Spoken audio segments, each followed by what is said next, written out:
Chancellor, I present Jay, this Mongol from the East, engineer, financial wizard, a giant of corporate industry, a philanthropist, a humanitarian with a concern for the welfare of others.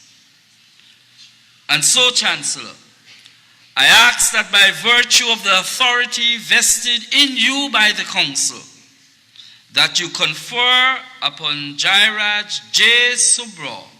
Sobhraj the degree of Doctor of Letters of the University of Guyana, honoris causa.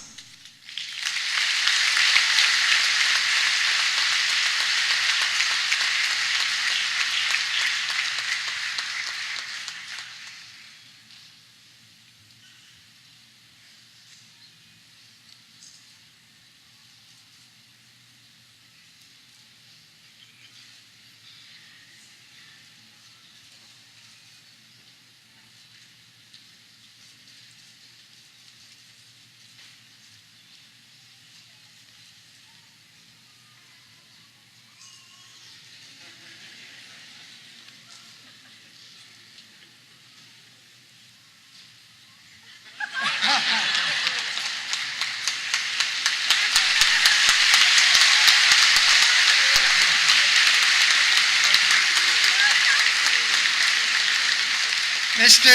Jairaj Sobhraj, by virtue of the power entrusted in me under the University of Guyana Act and the statutes made thereunder, and with the approval of the University Council, I have the honor to confer on you this day the degree Honorary Doctor of Letters with all the rights, privileges, and honors thereto pertaining here and elsewhere. Dr.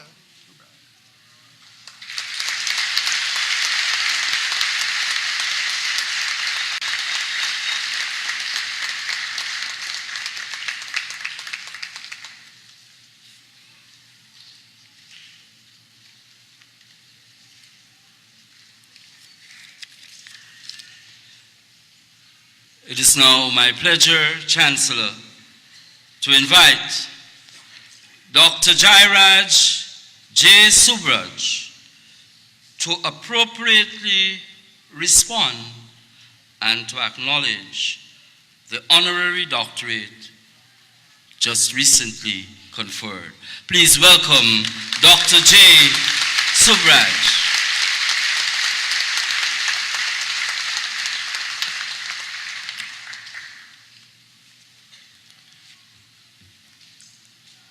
Good afternoon, all. Can you guys hear me at the back? Yes.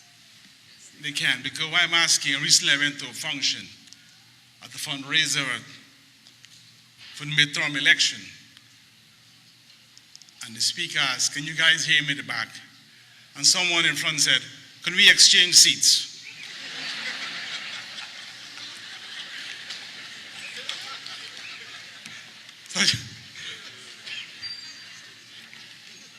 Good afternoon, all. What a procession. I can't believe it. I've never been fortunate to actually come to a graduation. I'm embarrassed to tell you that today is the first day I'm ever wearing a graduation gown.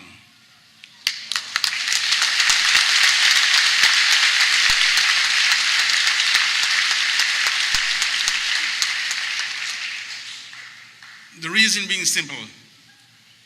At the time I graduated, I couldn't afford it. That's it. But that was my time, some 45 years ago. Standing here today and sitting on the same stage with the two previous recipients, I know there are three, but one didn't get it yet, Dr. Yesu Prasad, and Dr. Eddie Grant. Those are big shoes to fill. But luckily, I wear size 13, so I think I have a head start. Just now listening to the Vice Chancellor speak of Mr. Hakim, that's what you call determination. And that's what I feel Guyanese are made of. His story is, I would say, second to none, especially for Guyana norms. And when I hear it just now, it brought back some memories to me. But some 40 plus years ago, I was in a similar situation. It was my second year in university, and I fell ill. 6 weeks before exams. I couldn't take it. I was in hospital. Which means I've lost the second year completely. So when I plead my case and was told, I'll give you a conditional pass on one condition. You do well in the third year. Well, I didn't do well. I topped the class.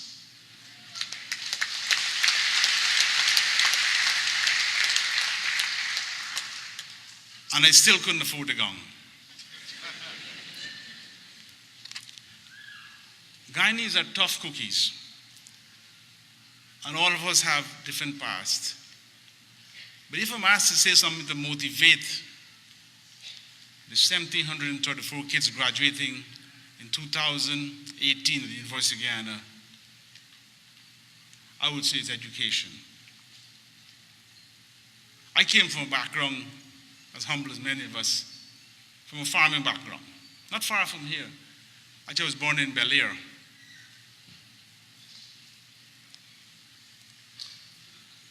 I'm one of 10, but my dad believed in education. Eventually, I got a break. I left Guyana when I was 20 years old. I got the opportunity to pursue my studies.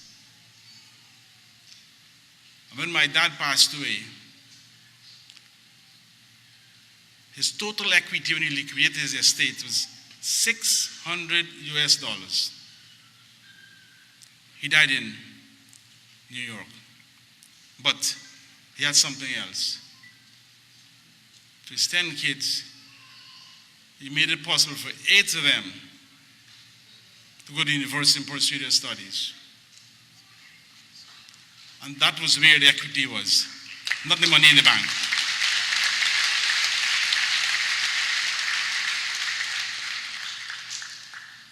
Someone asked me why we're so passionate about education. Two of my favorite icons, everybody knows them. One died I'd say 75 years ago maybe, or 70 plus years ago, Mahatma Gandhi. He said, education is the only way out of poverty.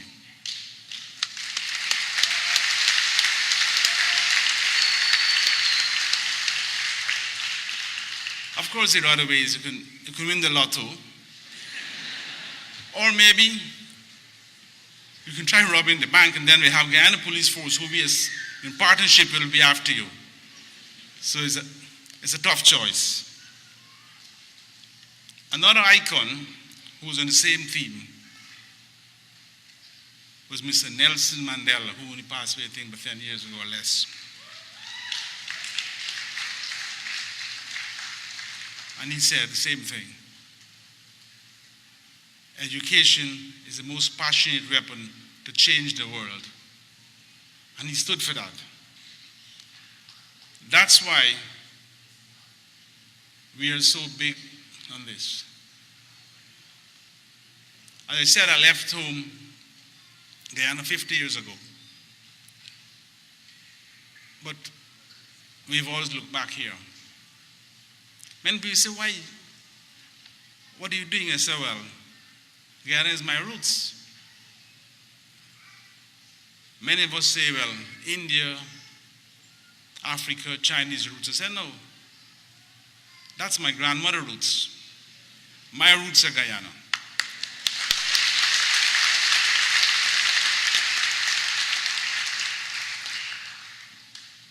What we are doing is made possible through a collective team. Today we're lucky to have them here with me. It's my wife, Sylvia Sobhraj. Sylvia, can you stand up, please?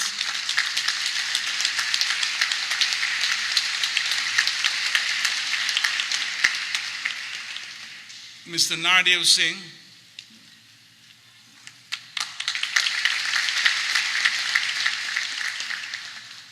Mr. Sarwanbur, who couldn't make it because he was in vacation. He went to a pilgrimage to India, so he's supposed to come back. I think he's coming back today. Luckily for me, I have with me here today our son, both of our kids. As the registrar said, I lived in the Middle East for 12 years. I used to work in oil rigs in Abu Dhabi. Both of our kids were born out there. My son is here with me. He's born. His name is Amir.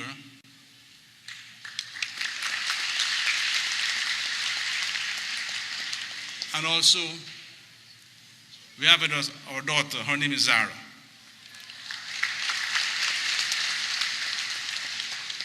The Arabic names,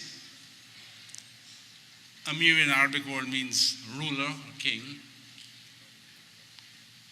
And the word Zara means flower, a desert flower. And we will say that flower has bloomed for us as a family.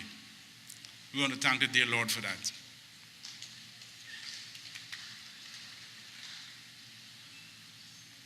In our educational drive in Guyana and North America, we take everything as a challenge. And we believe in certain standards. And our recent partnership with the University of Guyana for the building, Dr. Paloma and the team know what we're talking about. We like to get it right. When it's finished, you say, well, we are part of that. And that is our standard. And we always say, or we always want that there are other people, other Guyanese around who can take a page and follow that as an example.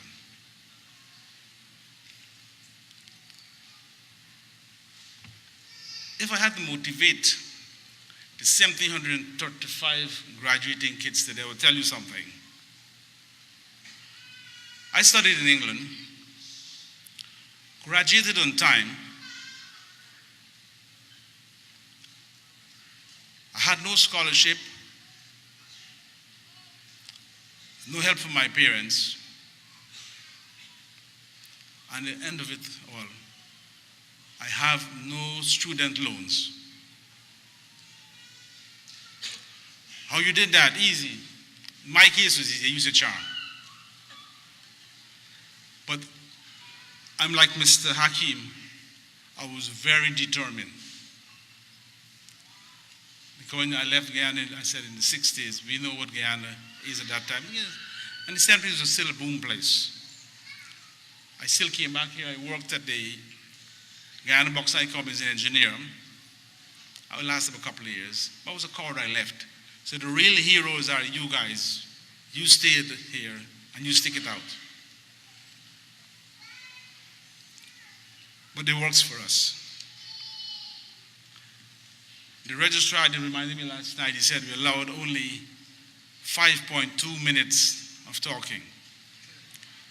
I don't want to overextend my reach. I know the security here throw anybody out who do that, so I'll keep it short. When the registrar spoke just now, he said about the ferry, the Arab ferry that do the magic thing for us. Well, our Arab ferry is my family, my wife, our kids, our daughter-in-law, our son-in-law, and our grandkids, and the friends we have. They are the ones who make it possible for what we do. I work for a company, Zara Realty in New York. And we're proud to say we've been in business for just over 36 years. We're a medium-sized company. And I would say right now, if we had to say, we probably provide food or feed the mouths of at least 5,000 people on a daily basis. That's what makes my day.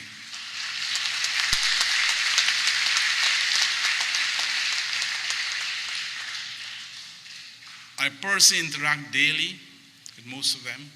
You wouldn't believe that, but I'm from the old school. I'm still in the job most days, 6:30, 6:45. And I get home in time early to watch Judge Judy or Dr. Phil, which I enjoy. I recently started doing that. So don't take up much more of your time. Thank you very much. I know it was a difficult task for the UG Council and the faculty to pick the first set of honorary doctorate degrees, and especially given to non-resident Guyanese, that makes it even tougher. And I can assure you, I didn't pass any money.